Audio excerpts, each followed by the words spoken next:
The easiest way to remove stains from your clothes. Blood. Pre-soak in heavily salted cold water or detergent. Chewing gum. Put clothing in the freezer, as once the gum is hard and brittle, it can easily be scraped off with a knife. Cooking fat. Create a paste of bicarbonate of soda and a little water to spread over the stain, leave for 30 minutes, and then wash in biological detergent. Crayon.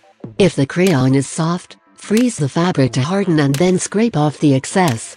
Place the stain between clean paper towels and press with a warm iron to transfer the stain to the paper towels. Repeat as needed. Pre-treat with a pre-wash stain remover, blot and let dry.